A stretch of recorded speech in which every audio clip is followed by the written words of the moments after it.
What's going on with y'all, man? Talks with Tweb, man. We back in the trap. I got some music going on. I got some lights. Trying to set the vibe, you know what I'm saying? We back with the history of black businesses in America. Chapter 6. Let's wrap this book up. This is the last chapter of the book. It was a great book, a lot of information. I enjoy doing these videos. You know what I'm saying? Specifically talking about Dr. Walker. So let's just get straight into it. And before I start, I just want to let you guys know that I do have an outline as always. Just looking at the outline to support me, you know what I'm saying? I don't want to go over time.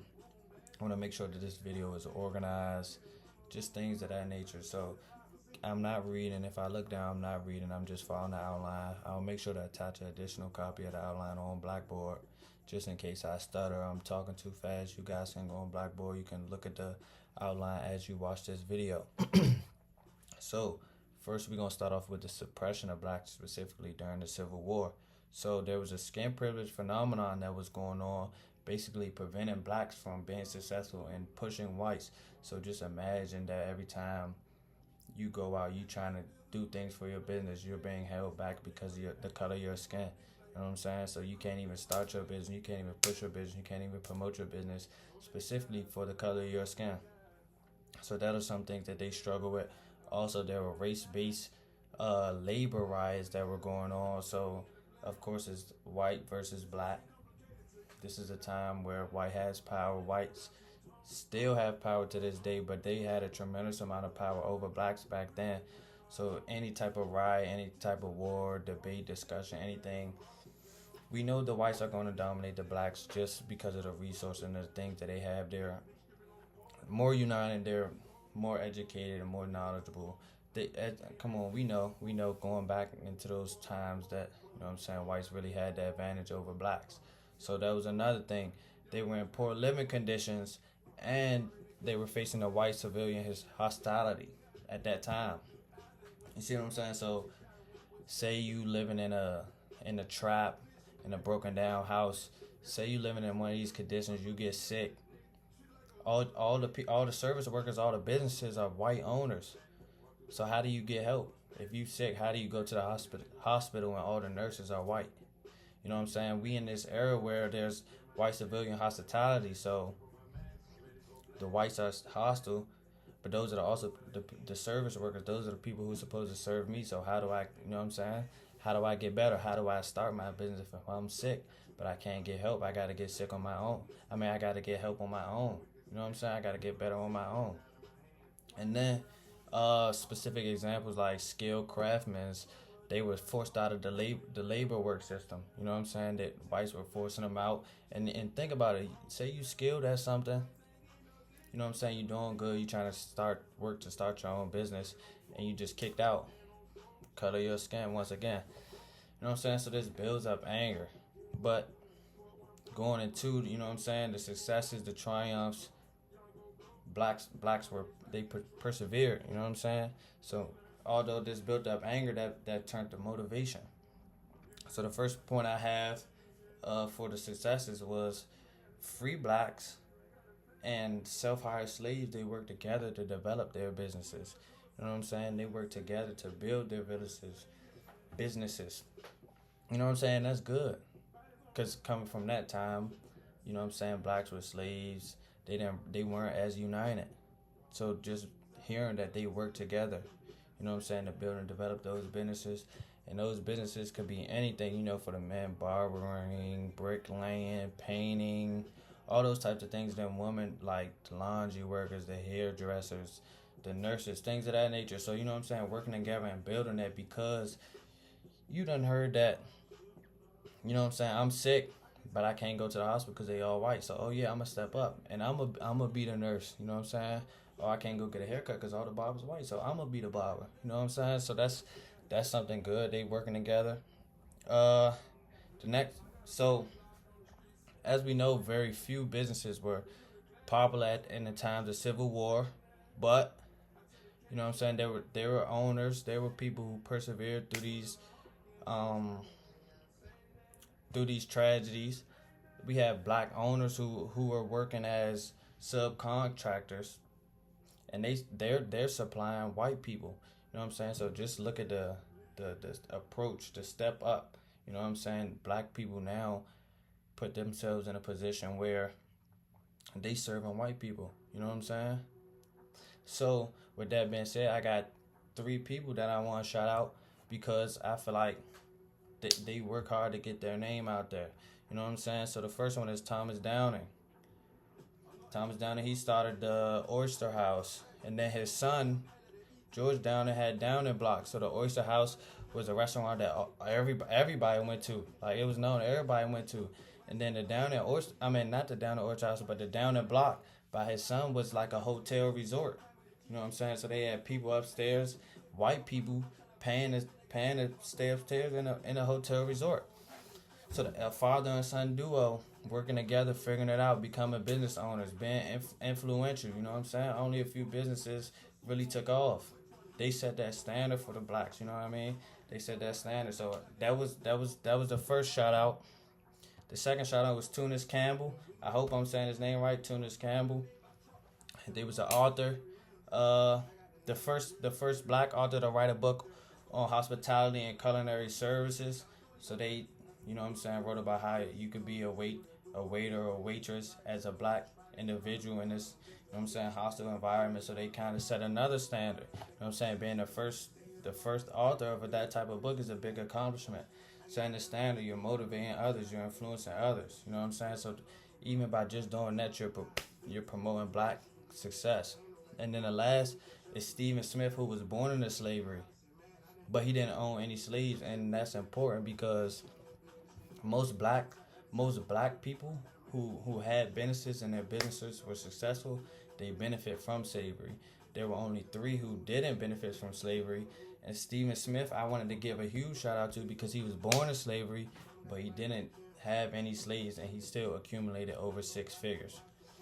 You know what I'm saying? So I just personally want to give a huge shout out to those three, and show that their success, how their success contributed to the development of other black businesses and things of that nature. And then with that being said,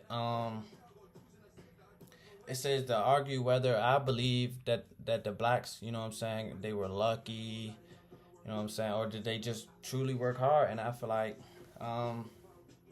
it depends because everybody went through different things. So some people who were successful in the north didn't go through the same things some people who were successful in the south. So just considering some of those things, I could say that some people were more privileged, like some blacks were more privileged.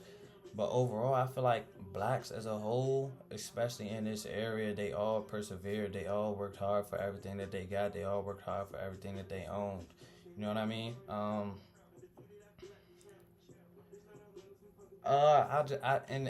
And then just going over like how do I think they got there. So of course, as blacks, we kind of sit and observe. Like, say it's a large group of people, and you see some start running, then we all gonna start running. So with that being said, I think a huge important factor into how such business owners got so successful is learning from others' mistakes, learning from other slaves' mistakes, kind of using those mistakes, adding them up, and then devising a plan, creating a plan. You know what I'm saying? So I think like even though blacks didn't get a good education, it's like some things are just natural. Some people have those natural abilities to be a problem solver, be a leader, and I think those people who were born with those abilities are the ones who excelled and who were successful and who started those businesses to influence others to, you know what I'm saying, start theirs. So it says, how do you and those closest to you um eke out their black economic standing over next coming years and decade? And I would just say that I mean I was raised by hustlers. You know what I'm saying? So living with my mom, living with my dad growing up, they were divorced. But I learned over the years kind of the importance and you know what I'm saying, why we have to be hustlers, especially in this generation, in this world, in this country where it's led by whites. We have to be leaders. We have to be hustlers. And just growing up, I watched my mom, like, she had these dreams. She wanted to start a clothing line. She was real good at drawing. She wanted to do all these things. And I apologize for keep doing that. I'm a little parched right now, but I'm watching her do all these things, and she wanna start her own business, but she don't have the funds. She barely have the funds to raise two sons. She don't have the funds to live in the house that she wants. She's in the house, but she don't have the funds. So it's things like that promote me, and that, you know what I'm saying, that motivate me to want to do better, to want to be able to do the things that she couldn't do. And then on the other side, my father, he, you know what I'm saying, I wouldn't say that he has it like that, but he has a good job, and then he used that good job to invest in a pest control business, and now he's working in his pest control business. He's starting his pest control business up. He's getting a lot of contracts. Well, he's getting a couple contracts, but they're starting to come in. They're starting to build up. So just being raised by these hustlers, they kind of motivate me. They taught me the ways. They gave me the ropes. So now I have a plan. I know how to make a plan. So now I have a plan, and I want to build that over the years. I want to be patient with it. I know what it means to be a business owner, to be a brand owner, to be an entrepreneur. So just doing that, I feel like we can all benefit from each other. So my father having his own business, we can promote each other's business through our businesses, and then me having my own business, I can do what my mother couldn't do, and then bring her into my business. So you know what I'm saying? It's kind of like I said, just learning from, not always mistakes, but just learning from others, by being influenced by another. You know what I'm saying? There's nothing wrong with being influenced by someone else, being motivated by someone else. So you know what I'm saying? That's pretty much it. And then I want to close out by kind of just summarizing this book right here that we went through. And I think Dr. Walker did a very well job when she wrote this book. She kind of starts off showing the struggles, all the things, all the suppressions that black went through. You know what I'm saying? Trying to start their businesses, and then throughout, you know what I'm saying, she shows the different wars, different things that blacks go through, more specifics that, you know what I'm saying, that blacks had to deal with, to, you know what I'm saying, bring up their businesses. And then as we get further on into the book, as the chapters go on, she shows how blacks, you know what I'm saying, use the past to start their businesses, or use, you know what I'm saying, different things of that nature, just to, you know what I'm saying, build their brand, promote their business, start their business. And she just shows how the wars contribute to blacks, you know what I'm saying, building their businesses. And even if the war didn't happen, then the soldiers, I mean, not the soldiers, but the blacks who constructed businesses off helping soldiers, like food, the sick soldiers, you know what I'm saying, because the blacks are very innovative, and they did that. They started businesses off helping the sick soldiers because nobody else was going to do it. So they said, if nobody else is going to do it, I'm going to get my money because I don't got no money. So just things like that, you know what I'm saying?